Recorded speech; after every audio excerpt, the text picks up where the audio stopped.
दोस्तों, क्या हो अगर मैं आपसे कहूँ कि आप जिस घर में सालों से रह रहे हो, उस घर के नीचे एक और खुफिया घर है।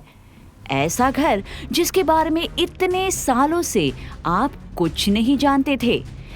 ऐसे में अचानक उसका सच आपके सामने आ जाए तो जाहिर है आप चौंक जाओगे।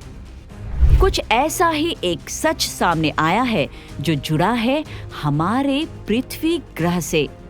जी हाँ, हाल ही में पता चला कि हमारे पृथ्वी के निचले हिस्से में एक और ग्रह का हिस्सा यानी ब्लॉब्स है, जो दो अलग अलग जगह पर मौजूद है। माना जाता है कि इसी ग्रह की वजह से हुआ था हमारे चंद्रमा का जन्म। तो क्या पृथ्वी के अंदर दफन है एक और ग्रह? लेकिन कौन सा? पृथ्वी की गहराई में वैज्ञानिकों को आखिर क्या मिला और कैसे हुई इसकी खोज? आपको बताएंगे ये सारी चीजें हमारे आज की वीडियो में। स्वागत है आपका विज्ञान 360 में। दोस्तों, हाल ही में जब जियोलॉजिस्ट ने पृथ्वी की सतह के नीचे करीब 2900 किलोमीटर की गहराई में स्कैन किया, तो उन्हें हमारे ग्रह के मेंटल यानी आवरण में दो महाद्वीप के आकार के बिंदु यानी ब्लॉब्स मिले, जिसमें से एक प्रशांत महासागर और दूसरा अफ्रीकी कॉन्टिनेंट के नीचे मौजूद है। ये ब्लॉब्स कुछ और नहीं बल्कि एक ग्रह के बचे हुए हिस्से हैं और उस ग्रह का नाम है थिया।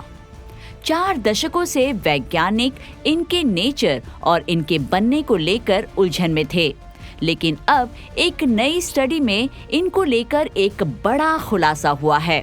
इस पर हुई कई स्टडीज के बाद न सिर्फ इनकी मौजूदगी का सबूत हमें मिला है, बल्कि इनके बनने के पीछे की मुमकिन संभावनाओं को भी बताया गया है।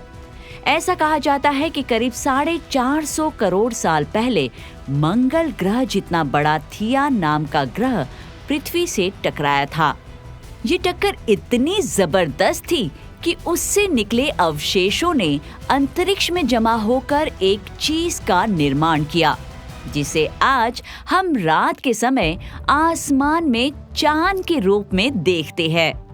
एरिज़ोना स्टेट यूनिवर्सिटी और कैलिफोर्निया इंस्टीट्यूट ऑफ टेक्नोलॉजी के ग्रह वैज्ञानिकों की एक टीम ने ऐसी परिकल्पना दी कि पृथ्वी के मेंटल में मौजूद लार्ज लो शेयर वेलोसिटी प्रोविंसेस नाम के 2 विशालकाय स्ट्रक्चर्स असल में थिया के ही बचे हुए हिस्से हैं। कहा जाता है कि जब हमारे पृथ्वी ग्रह के बनने की प्रक्रिया शुरू हुई, तब थिया पृथ्वी से टकराया।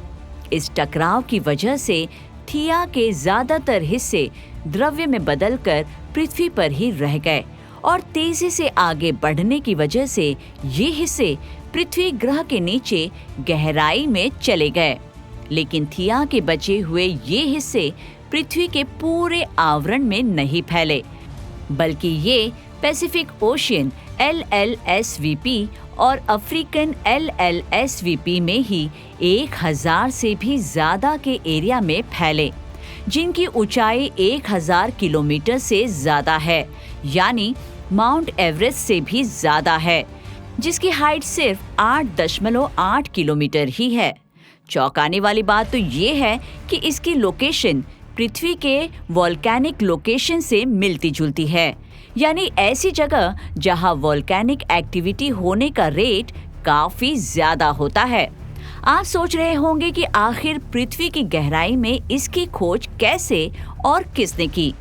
दरअसल LLSVP की खोज 1980 के दशक में हुई थी, जब वैज्ञानिकों ने पृथ्वी के अंदर से यात्रा करने वाली भूकंपीय तरंगों को मापा और पाया कि 2 विशाल क्षेत्रों से होकर आने वाली तरंगों का बर्ताव नॉर्मल नहीं है, यानी उस क्षेत्र में अलग ही तरह के पदार्थ हैं।